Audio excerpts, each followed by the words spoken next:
Details చూసుకుంటే తిరుపతి జిల్లా రేణిగుంటలో minor బాలులలో ఇసుక రవాణా యథేచ్ఛగా కొనసాగుతుంది. బాల కార్మికుల చట్టం ప్రకారం నేరమని తెలిసినప్పటికీ అక్రమార్కులు మైనర్లతో తీసుకు రవాణా చేస్తున్నారు. డ్రైవింగ్ లైసెన్సు, వాహన రికార్డులు లేకుండా మైనర్లతో ట్రాక్టర్లు నడిపిస్తున్నారు. ఈ అక్రమ రవాణాపై పోలీసులు చర్యలు తీసుకోకపోవడంతో ప్రజలు ఆందోళన వ్యక్తం చేస్తున్నారు. ఇది చిన్నారుల ప్రజల ప్రాణాలకు ముప్పుగా మారుతుందని స్థానికులు చెబుతున్నారు. అధికారులు స్పందించి మైనర్లతో ట్రాక్టర్లు నడిపిస్తున్న వారిపై చర్యలు తీసుకోవాలని స్థానికులు కోరుతున్నారు.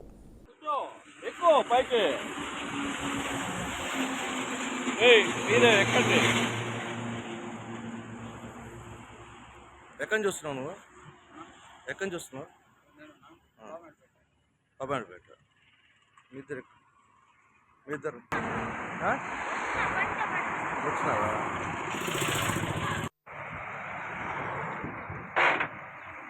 ఏజ్ ఎంత? లైసెన్స్ ఉందా? లైసెన్స్ ఉందా నీకు? దిగిరా, బండ్లో కూర్చో. ఎక్కువ పైకి.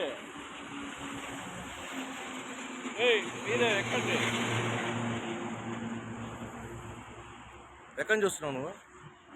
ఎక్కడి చూస్తున్నావు? అబ్బాయిపేట.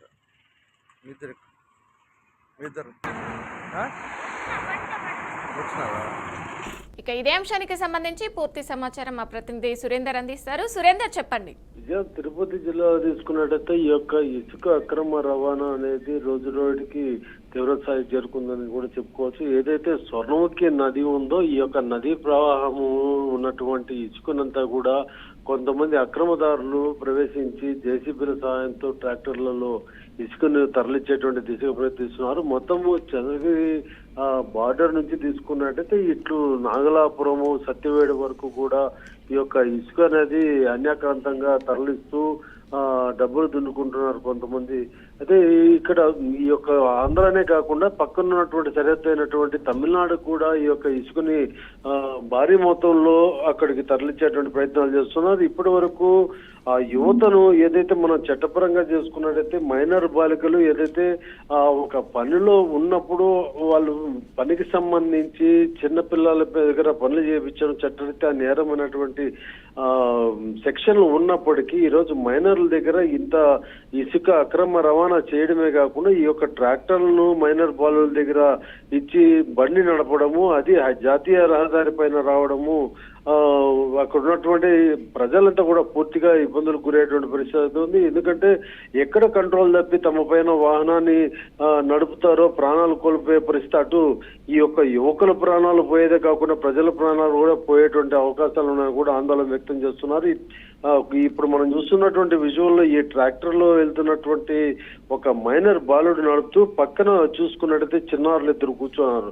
దీనికి కూతంత దూరంలోనే పోలీస్ స్టేషన్ ఉంది. పోలీసులు అటువంటి వాహనాలు చూసినా కూడా ఏమాత్రం నిలపకుండా, అలాగే ఇక ఆర్టీఓ కార్యాలయం తీసుకున్నట్టయితే ఒక 3 కిలోమీటర్ల మేరకు దగ్గరలో ఉన్నటువంటి పరిస్థితి. అటు బ్రేక్ ఇన్స్పెక్టర్లు కావచ్చు, ఉన్నటువంటి జంక్షన్ అని చెప్పుకోవచ్చు దాన్ని. అటువంటి ప్రాంతంలో ఈ రోజు మైనర్ బాలకులు దగ్గర ఈ యొక్క ఇసుక దోపిడీదారులు ఏం చేస్తున్నారంటే మైనర్ బాలకుల దగ్గర వాహనాలు నడిపించేంత దిశగా వస్తున్నారంటే అధికారులంతా కూడా నిద్రపోతున్నారనేటువంటి ప్రశ్నని ప్రజలు వేసేటువంటి పరిస్థితి నెలకొనింది. ఇకనైనా కూడా ఇటువంటి అక్రమ తరలింపులను అరికట్టే దిశగా, అలాగే మైనర్ బాలికలను చట్టపరంగా ఈ యొక్క వాహనాలు నడిపేటువంటి క్రమంలో ఎవరైతే ఉన్నారో వీళ్ళంతా కూడా అదుపులో తీసుకుని వాళ్ళకి కౌన్సిలింగ్ చేయాలని కూడా చెప్తున్నారు. ఎవరైతే అక్రమదారులు ఉన్నారో వీళ్ళంతా కూడా అదుపులో తీసుకొని ఈ యొక్క స్వర్ణముఖి నదిలో ఉన్నటువంటి ఇసుకనంతా కూడా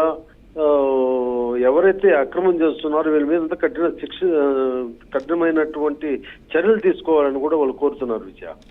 okay, right. Thank you Surender.